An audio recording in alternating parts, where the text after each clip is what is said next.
조선왕조실록 연산 8년 일지에 장녹수가 처음 등장한다. 거기에 그녀의 용모와 성격이 묘사되어 있다. 장녹수는 성품이 영리하여 사람의 뜻을 잘 맞추었다. 아버지는 충청도 문의현령을 지낸 장한필이고 어머니는 천민 출신의 첩이었다. 집이 매우 가난하여 몸을 팔아서 생활을 했으므로 시집을 여러 번 갔었다. 그러다가 제한대군 노비의 아내가 되어서 아들 하나를 낳았다. 마침 제한대군이 음악을 좋아해 종들에게 노래와 연주를 시키고 즐겼으므로 장녹수도 노래와 춤을 배웠는데 타고난 재능과 악기로 장안의 화제가 되었다. 노래 또한 잘해 입술을 움직이지 않아도 소리가 맑아서 들을만하였다. 나이는 30여 세였는데도 얼굴은 16세의 아이와 같았고 용모는 중간 정도를 넘지 못했으나 교묘하게 남을 속이고 요사스러운 아양은 견줄 사람이 없었다고 한다. 장녹수는 요즘의 연예인처럼 이름을 날렸다. 그래서 자연스럽게 가흥청의 기녀로 뽑혔다. 왕이 소문을 듣고 호기심이 생겨 그녀를 궁중으로 불러들였다. 과연 그녀의 춤과 노래는 군계일학이라 연산군의 마음을 사로잡았다. 노비에서 기생이 되었다가 단숨에 후궁의 자리에 오른 장녹수. 짧은 영화를 누리고 간 수경장씨는 그렇게 탄생하였다. 연산군이 장녹수와 잠자리를 한 이후로 완전히 그녀의 치마폭에 쌓였다. 문무백관과 정사를 논해야 할 시간에도 장녹수만 끼고 누워 있었고 그녀가 옆에 있어야 마음이 기쁘고 즐거웠다. 연산군은 그녀의 노래를 듣기 위해 날마다 궁중에서 연회를 베풀었는데 그녀가 한 곡조 뽑으면 그때마다 상을 내렸다. 어느 날은 금은보화를 하사하고 어느 날은 논밭과 노비를 하사하고 또 어느 날은 비단과 재물을 하사하여 국고는 날로 비어가고 장녹수는 나날이 불을 쌓아 올렸다. 연산군은 그녀의 말이라면 무엇이든 들어주었다. 그리하여 연산군을 주무를 수 있는 사람은 오직 장녹수뿐이었다. 산전수전 다 겪은 그녀는 상대방 심리 파악의 귀재였다. 연산군의 애정 결핍을 이용하여 때로는 조롱하고 반말을 섞어 종부리듯 하거나 때로는 엄마 품에 안긴 젖먹이 대하듯 다독여 주었다. 연산군 일기에는 왕을 조롱하기를 마치 어린아이같이 하였고 왕에게 욕하기를 마치 노예처럼 하였다.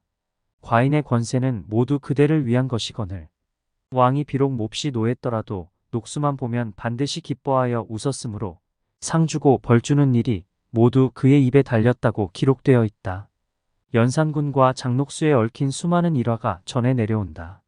그녀의 권세가 하늘을 찌르니 조정의 간신배와 벼슬을 탐하는 건달들이 장녹수에게 붙어 갖은 아첨을 떨고 뇌물을 바쳐 높은 자리에 앉기도 했다. 내수사의 여종이었던 언니와 조카들을 면천에 양인이 되게 하였고 형부 김효손에게는 벼슬을 내리게 하였다. 또한 장녹수로 인해 조선 신분사회의 근간을 뒤흔드는 사건이 발생했다. 이병정이란 관리는 소란을 피우는 종을 야단쳤다가 의금부로 끌려가게 되었다. 알고 보니 이 종이 바로 장녹수가 부리는 종이었다.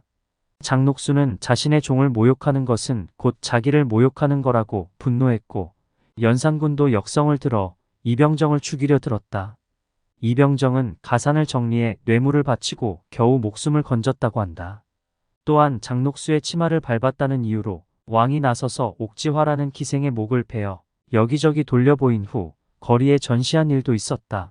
어느 날은 장녹수가 대궐 안에서 춤추고 노래 부르며 연산군에게 가진 교태를 부리다가 문득 보니 담장 너머로 사람들이 구경하고 있는 것이 아닌가. 심사가 사나워진 그녀는 당장 구경꾼들을 쫓아버리게 하였다. 그래도 성이 안 차 왕에게 청했다.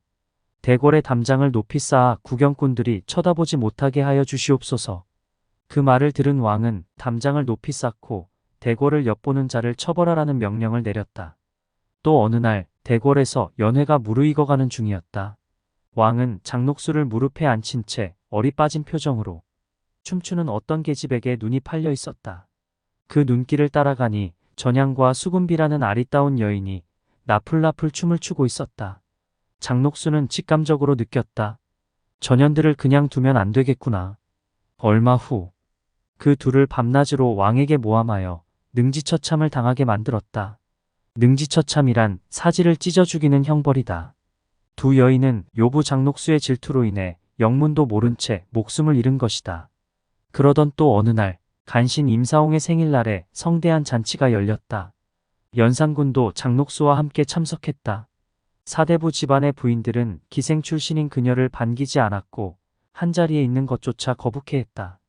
눈치 빠른 장녹수는 억지로 참고 웃는 얼굴로 앉아 있었지만 속으로 앙심을 품었다. 어디 두고 보자.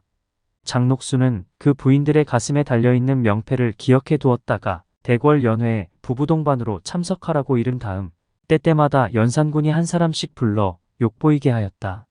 사대부 집안의 부인들의 정조를 더럽히는 것으로 그들에게 보복한 것이다. 새로운 즐거움에 빠진 왕이 날마다 유부녀를 농락하니 이제는 장녹수도 막을 방도가 없었다. 연산군이 그토록 엽색 행각을 벌이게 된 것은 장녹수가 부추겼기 때문이기도 하다. 연산군은 처용물을 무척 좋아했다고 한다. 기녀들에게 옷을 다 벗고 춤을 추게 하고는 자신도 옷을 훌훌 벗어던지고 덩실덩실 춤추며 돌았는데 그 난잡함은 눈뜨고 볼 수 없었지만 아무도 왕을 말릴 수 없었다. 그러고도 연산군은 성이 차지 않아 장학원의 규모를 늘려서 무려 3,000명에 가까운 기녀와 악공들을 두게 하였다.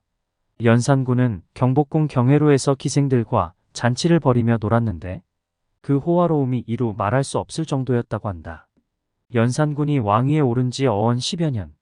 생모인 윤비의 한을 풀어준다고 선비와 그 일가 친척을 합쳐 3,000명 정도를 죽였으니 백성들의 원한이 나날이 깊어졌다. 그러나 조정 대신 중 누구 하나 왕에게 충원하는 사람이 없었다. 그랬다가는 즉석에서 목숨이 날아갈 형국이었기 때문이다.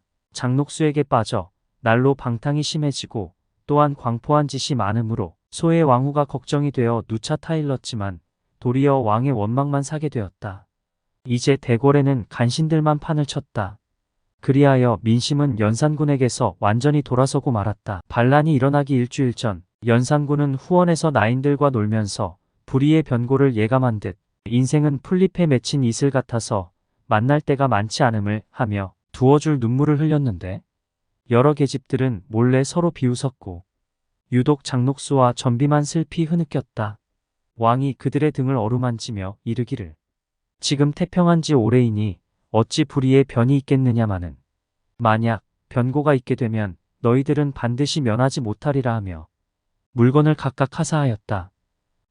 1506년 중종 반정이 일어나고 연산군은 마침내 사랑하는 계집과 더불어 처량한 신세가 되었다. 여봐라, 께 아무도 없느냐? 모두 도망가고 없었지만 장녹수와 전비는 마지막까지 왕의 곁에 남아있었다. 10여 년을 이어온 학정을 견디던 신하들과 백성들의 염원으로 불과 하루 만에 세상이 뒤집힌 것이다. 옥쇠를 내놓으십시오. 그래, 가져가거라. 연산군은 순순히 옥쇠를 내놓았다. 그리고 강화도 옆에 떠있는 작은 섬 교동도에 위리 안치되었다가 2달 만에 병들어 사망하였다. 나이 31살이었다. 4살 위인 수경 장녹수는 화근의 장본인으로 지목되어 차명을 당하고 재산은 몰수되었다. 성난 군중이 몰려와 길바닥에 버려진 시체에 돌을 던졌다. 나라의 고열이 이 속으로 다 빨려 들어갔다고 국부를 겨냥하여 순식간에 돌무덤을 이루었다.